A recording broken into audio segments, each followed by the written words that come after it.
আমরা যারা পয়সা দিয়ে কিনতে পারে তারা হচ্ছে এখন ইংরেজি মাধ্যমটা কিনছে। বিগত সরকার লটারি সিস্টেম করেছিল, যেটা আদৌ আমার মনে হয় না যুক্তিসঙ্গত। আমরা যদি বর্তমান শিক্ষা ব্যবস্থা দেখি, আমাদের এন্ট্রান্স ইনস্টিটিউশনগুলোতে বিশেষ করে প্রাথমিক শিক্ষায় আমরা দেখছি যে ভর্তি প্রক্রিয়াতে আমাদের এখন দুইটা পদ্ধতি প্রচলিত ছিল। এডমিশন বাই মেরিট আগে প্রচলিত ছিল, এখন সেটা কনভার্ট হয়েছে এডমিশন বাই লটারির মাধ্যমে হচ্ছে এখানে বাচ্চাদেরকে ভর্তি করা হয়।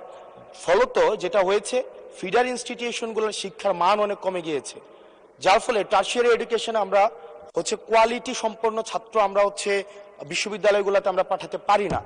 এখন মাননীয় মন্ত্রী মহোদয়ের কাছে আমার প্রশ্ন থাকবে, এই যে প্রাইমারি স্কুলে বাচ্চাদেরকে ভর্তি করানোর ক্ষেত্রে আমরা কি ভর্তি প্রক্রিয়াটা আমরা পরিবর্তন করব কিনা, নাকি এই যে এডমিশন বাই লটারির মাধ্যমে আমরা নিব এবং মেরিটকে আমরা হচ্ছে সবসময় হচ্ছে দমায় রাখবো, নাম্বার ওয়ান। আর নাম্বার টু হচ্ছে, আমাদের বর্তমান শিক্ষা পদ্ধতিতে আমরা যদি দেখি, আমরা যারা পয়সা দিয়ে কিনতে পারে তারা হচ্ছে এখন ইংরেজি মাধ্যমটা কিনছে, যারা পয়সা দিয়ে ইংরেজি মাধ্যম কিনতে পারে না তারাই কেবল আপনি যেই শিক্ষা পদ্ধতি আমাদের জন্য জনজীবনের জন্য আপনি চালু করেছেন সেটা আমরা কিনছি, আর যারা সেটাও কিনতে পারে না তারা হচ্ছে মাদ্রাসা শিক্ষা পদ্ধতি কিনছে। আপনার কাছে প্রশ্ন যে আমাদের বর্তমানে একটা দেশে এই তিনটা শিক্ষা পদ্ধতি যেটা অর্থনৈতিক অবস্থার উপরে নির্ভর করে চলে, এই তিনটা শিক্ষা পদ্ধতি জিয়ে রেখে আপনার কি মনে হয় যে আপনি একটা ইনক্লুসিভ শিক্ষা পদ্ধতি নিয়ে আমাদের দেশটাকে আগায় নিতে পারবেন? ধন্যবাদ।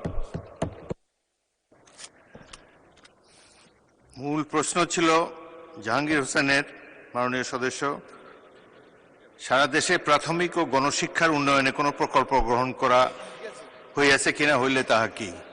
এখন তো ইন জেনারেল আমরা ডিসকাশনে চলে গিয়েছি, তবুও মাননীয় মন্ত্রী আপনি ইচ্ছা করলে উত্তর দিতে পারেন। ধন্যবাদ মাননীয় স্পিকার, ধন্যবাদ মাননীয় সংসদ সদস্যকে। যদিও তিনি ব্যাপকভাবে প্রশ্ন করেছেন, আমরা আশা করি এই মহান সংসদে এই বিষয়গুলি আলোচনা হওয়ার প্রয়োজন রয়েছে এবং তিনি করছেন। মূলত আমাদের দেশে শিক্ষা ব্যবস্থার জন্য রুরাল অ্যান্ড আরবান দুইটি সেকশন রয়েছে। এখন গ্রামীণ জনপদে যে প্রতিষ্ঠানগুলো রয়েছে সেখানে প্রি প্রাইমারি স্কুল রয়েছে এবং ছাত্র সংখ্যা এতটা কম্পিটিটিভ নয়, সেই কারণে সেখানে ভর্তি সমস্যা তেমন একটা হচ্ছে না। ঢাকা শহরগুলোতে আমাদের এই প্রাথমিক স্তরে ভর্তির একটি সমস্যা রয়েছে। এই জটিলতা নিরসনের জন্য বিগত সরকার লটারি সিস্টেম করেছিল, যেটা আদৌ আমার মনে হয় না যুক্তিসঙ্গত।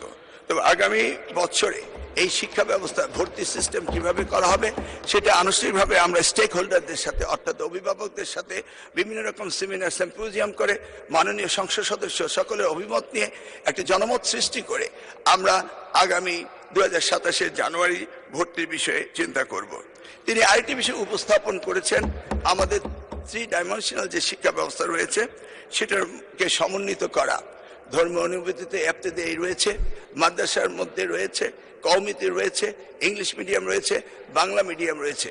সবগুলিকে সমন্বিত করা একটি জটিল ব্যাপার রয়েছে। তবু আমরা ইতিমধ্যে কমিটি করেছি ইংলিশ মিডিয়াম স্কুলগুলোকে সরকারের আওতায় এনে তাদেরকে কিভাবে আমাদের যুগোপযোগী শিক্ষা ব্যবস্থা বাংলাদেশের দেশের নিয়ম কানুন মেনে করা যায় সেই বিষয়ে আমরা কাজ করছি। ইতিমধ্যে আমরা কমিটি গঠন করে তাদের সাথে যোগাযোগ করছি। দ্বিতীয়টি হলো ইবতেদায়ী শিক্ষা ব্যবস্থা, সেটাকেও আমরা ইতিমধ্যেই আমরা সেই বিষয়ে ব্যাপক কাজ শুরু করেছি। আর কওমি শিক্ষা ব্যবস্থাকে কিভাবে অন্তর্ভুক্ত করা যায়, কারণ একটি দেশে বিভিন্ন শিক্ষা ব্যবস্থা না থেকে কিভাবে শিক্ষা ব্যবস্থা সমন্বিত করা যায় সেই ব্যাপারে সরকারের পক্ষ থেকে প্রচেষ্টা এবং উদ্যোগ আমরা নিচ্ছি। ইনশাআল্লাহ আগামী দিনগুলোতে পর্যায়ক্রমে আপনারা দেখতে পাবেন।